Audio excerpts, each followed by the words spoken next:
ప్రతిపక్షంలో ఉన్నప్పుడు ఎవరు ఎప్పుడు మారుతున్నారో, ఎవరు ఎప్పుడు ఫిరాయిస్తున్నారో, ఎవరు పొద్దున్నున్నోళ్ళు సాయంత్రం ఉంటారో, సాయంత్రం సభలో ఉన్నోళ్ళు తెల్లారేకల్లా ఎక్కడ తేలుతారో తెలియని పరిస్థితిలో గీతక్క కార్యనిర్వాహక అధ్యక్షురాలుగా పూర్తి స్థాయిలో బాధ్యత తీసుకొని తనకు ఒక్కొక్కసారి హెల్త్ ఇష్యూస్ ఉన్నా కూడా పక్కన పెట్టి బై రోడ్డు నల్గొండ పోయి కార్యక్రమాలు చూసుకొని ప్రతి శాసనసభ నియోజకవర్గంలో పార్టీ ఆందోళన కార్యక్రమాలు, సభ్యత్వ కార్యక్రమాలు కానీ, పర్యవేక్షణ కానీ వారు చాలా క్షుణ్ణంగా వారు పనిచేయడంతో ఈరోజు నల్గొండ జిల్లాలో 12లో 11 శాసనసభ నియోజకవర్గాలు ఏ శాసనసభ కూడా 50,000కు తక్కువ మెజారిటీతో గెలవలేదు.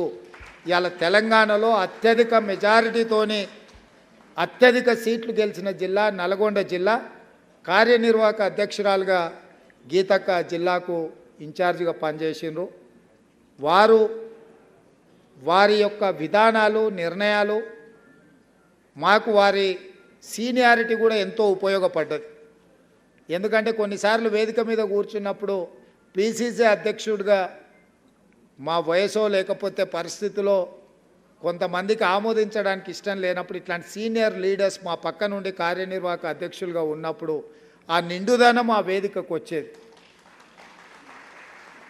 నిజంగా ఈరోజు వారు మంత్రివర్గంలో లేకపోవడం అనేది ఒక లోటు. గీతక్క లాంటి వాళ్ళ మంత్రివర్గంలో ఉంటే తప్పకుండా మంత్రివర్గానికి, తెలంగాణ రాష్ట్రానికి గౌరవం పెరిగి ఉండేది. వారు శాసనసభ్యురాలుగా, మంత్రిగా, కార్యనిర్వాహక అధ్యక్షురాలుగా, కాంగ్రెస్ పార్టీ నాయకురాలుగా, ఈశ్వరీబాయి కుమార్తెగా వారు జీవితంలో ఎక్కడా ఏ లోటు లేకుండా, ఏ గౌరవం తగ్గకుండా ఇక్కడి వరకు రాణించిండ్రు. వారు ఈరోజు రాజకీయాలలోకి వచ్చిండ్రు అంటే ఆనాడు శ్రీ రాజీవ్ గాంధీ గారు ఎన్ఆర్ఐస్ని రాజకీయాలకు రావాలని ఆహ్వానిస్తే రాజీవ్ గాంధీ గారి పిలుపు మేరకు రాజకీయాలకు వచ్చి దాదాపుగా ఈ 40 సంవత్సరాలు ప్రత్యక్షంగా పరోక్షంగా ప్రజా జీవితంలో వారు ఉన్నారు. వారు పిలిచినప్పుడు ఏఐసిసి అధ్యక్షుడు మల్లికార్జున్ ఖర్గే గారు, కేసీ వేణుగోపాల్ గారు వస్తున్నా తప్పకుండా ఈ కార్యక్రమానికి హాజరయ్యి గీతక్కతో ఈ సంతోషమైన క్షణాలు పంచుకోవాలని ప్రత్యేకంగా నేను ఇక్కడికి రావడం జరిగింది. ఎప్పటికీ ఎప్పుడు గీతక్క మా అక్కనే, మా పెద్దక్క.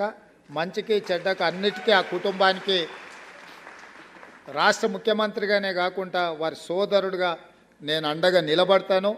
గీతక్కకు సోనియా గాంధీ గారి దగ్గర కూడా ప్రత్యేకమైన స్థానం ఉంది. ఎప్పుడు నేను శ్రీమతి సోనియా గాంధీ గారిని కలిసినా కూడా హౌ-ఇస్ డాక్టర్ గీతా అని మేడం అడుగుతూ ఉంటారు. గాంధీ కుటుంబానికి వారి అత్యంత సన్నిహితులు. వారి అన్ని విషయాలలో పార్టీ అండగా నిలబడుతుంది. ఈరోజు ఈ కార్యక్రమంలో కూడా రాష్ట్ర ప్రభుత్వం సంపూర్ణంగా ఈ కార్యక్రమాలను ఏర్పాటు చేయడం జరిగింది. నాకు ఏఐసిసి అధ్యక్షుడిని రిసీవ్ చేసుకునే పని ఉన్న మా మంత్రులను ఇక్కడనే ఉండి ఈ కార్యక్రమాలను పర్యవేక్షించి ప్రతి నిమిషం గీతక్కకు అండగా నిలబడాలని, ఈశ్వరీబాయి గారి అభిమానులకు, గీతక్క అభిమానులందరికీ నాది ఒకటే మాట, నేను గీతక్క కుటుంబ సభ్యుడిగా, తమ్ముడుగా నా బాధ్యతలు తప్పకుండా నెరవేరుస్తా. ఏ అవకాశం ఉన్నా, ఏ సందర్భం వచ్చినా ఆ కుటుంబానికి పార్టీ అండగా నిలబడుతుందని తెలియజేస్తూ మీ అందరి దగ్గర సెలవు తీసుకుంటున్నా. ధన్యవాదాలు మిత్రులారా.